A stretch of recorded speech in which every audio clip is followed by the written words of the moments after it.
some better light in here. That didn't work. Yeah, it's morning. It's about 5:30. I've been up, as usual, yeah.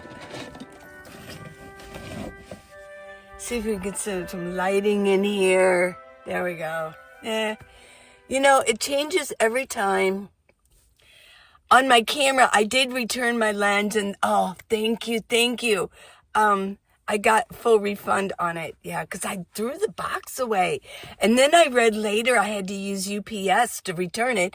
Then I read later I was on it and it said that it has to be in the original box and everything, or they're going to charge me a 15% restocking rate. And I'm like, yeah.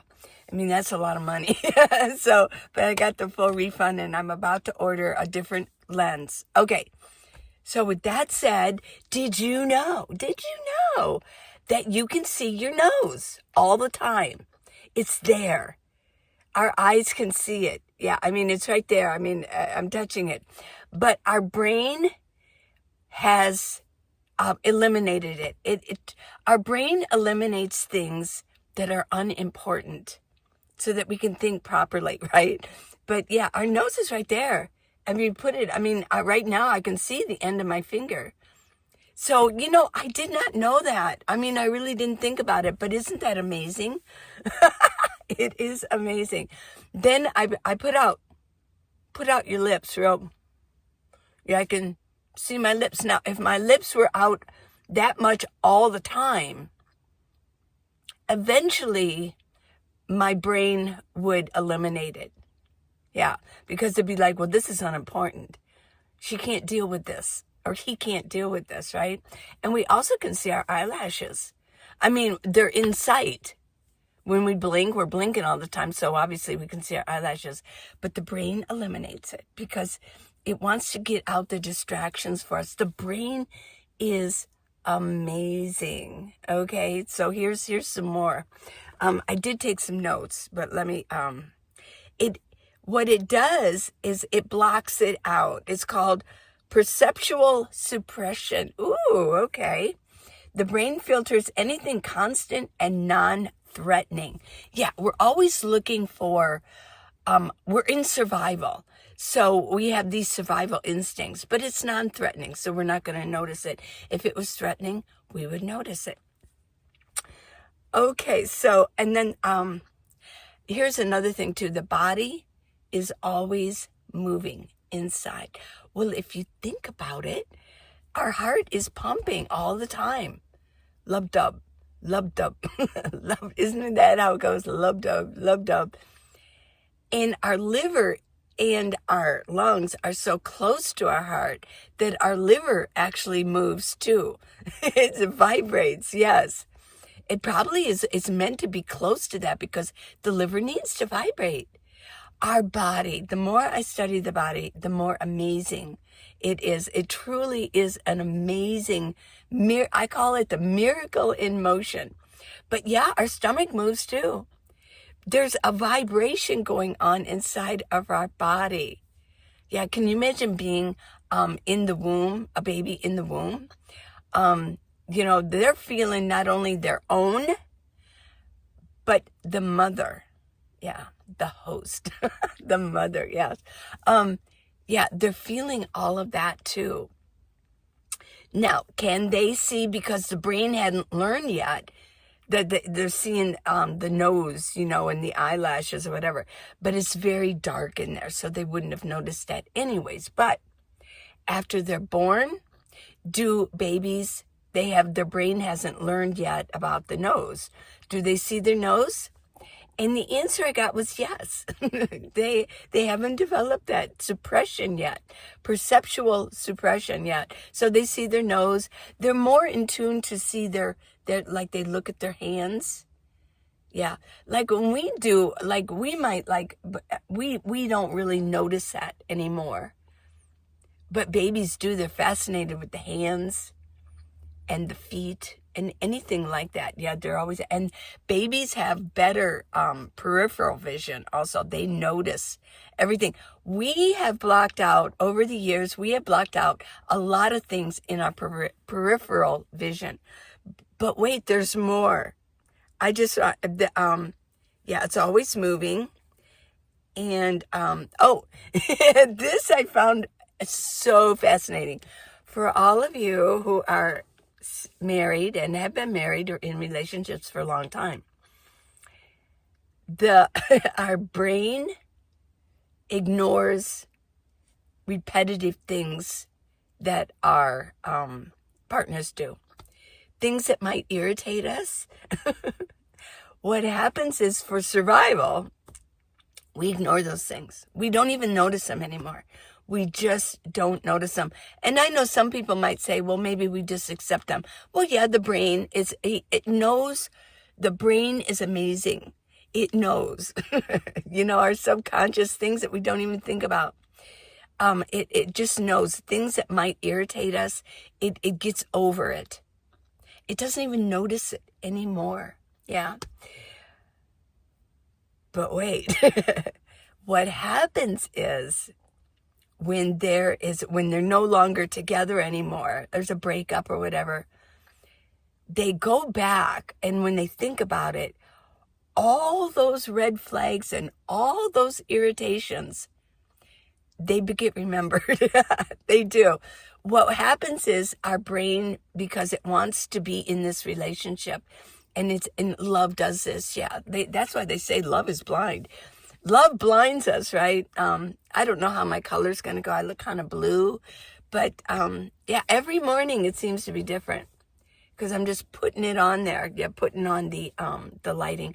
But, yeah, we do, after the relationship is over, we look back to go, well, of course, why didn't I see those red flags? I can't believe that if I'm guy, because I know you guys do the same thing. Girls aren't perfect, right? Obviously, right? But, yeah, you guys start noticing, I can't believe I put up with that. It could be anything as simple as the way they chewed, or the things that they said, or their things that seemed to be emotional, that bothered, the guy. And for the girls, yeah, it's like, they had their own issues, oh, he was so messy, or, yeah, he was always trying to fix things, and that drove me insane, yeah. But we noticed them after. Isn't that something? Yeah. It says if you, let's see.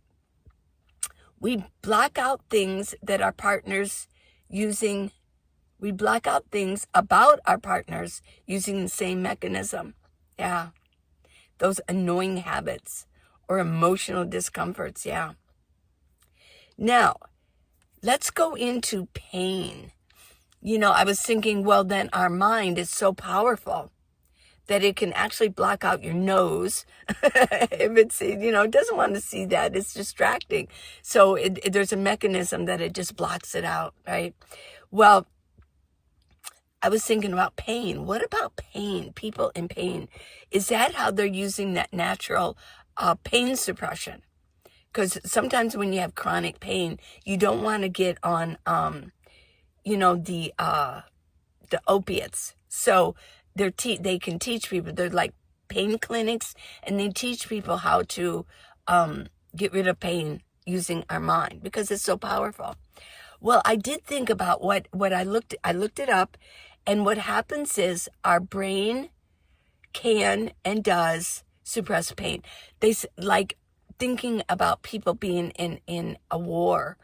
I mean, that pain will be suppressed for quite a while after it happens, because it knows that this is not the good time. You can't deal with pain right now. There's things going on. So the brain will naturally suppress it for a while, or at least bring it down.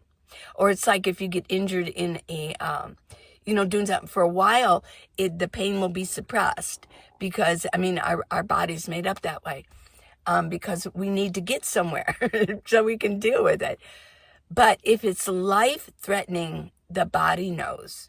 And it made me think of when I had appendicitis in 2020. I had my first boondocking right afterwards. I was so dehydrated, and then my appendix went, bleh, bleh. Yeah, it just went crazy. And it was a pain that could not be ignored. It was a pain like no other pain. I mean, not even childbirth pain. This was like, it was so deep and different, and it was life-threatening. So I knew I had to go. So the body will not block life-threatening. It's starting to rain again. Life-threatening pain. Yeah. It is just so, yeah. And so what happens is the brain protects us first and truth later. Our bodies are made and our mind is set up for survival first and then later truth. So, in a lot of ways, we don't really know what really happens in truth on the outside. Our brain protects a lot of it, and we don't notice a lot of things that, if it's life-threatening, yes, we will notice it. But if it's not, our brain just like mushes it up. And, our peripheral vision is a little bit cloudy. And I did think of that time that guy clipped me in April, coming up to Flagstaff. And he actually, if he hadn't clipped my car and left a scrape on it, I mean, I would probably wonder, like, did that even happen? But he left his mark. So I know it did happen. Now, how it happened, what my brain was doing was worried about survival at that time. So I could tell the story a million times. But is that how it really went? I don't know. I really don't know. I do know that he jolted me and he scraped my car as he went around. But the brain is amazing, isn't it? So you do not look at you do not see your nose. I mean, if you look down, it's just the way our eyes and our brain work. Our eyes, I mean, I think this is true. Maybe it's changed, but our eyes are part of the brain. It's just, our eyes are part of our brain system. And also, our eyes are of such cells. Where did I read this? Our eyes have different cells that if our T cells knew that it was different, it would be attacking them. Or something like that. Okay, yeah. I'll get back to you on that one, okay? Okay, I want you to go have a really good day. Good things are coming your way. Say it. Good things are coming my way. And, yes, and he loves us, and he's guiding us, and really the world is beautiful. So when we look at the world in a beautiful way, we will see beautiful things. That's the way our mind works. What we think about, right, is reality for us. So, yeah, don't think about your nose, okay? I love you guys, yes. Let's see, what book? Ooh, how about Come Soon, Come Quickly? Yes, it's a compilation of all end times prophecy from Scripture. And it's on Amazon. Did you know that? Along with all my other books. I will see you this afternoon. Be there, okay? I'll have something good for you. Mwah. Bye.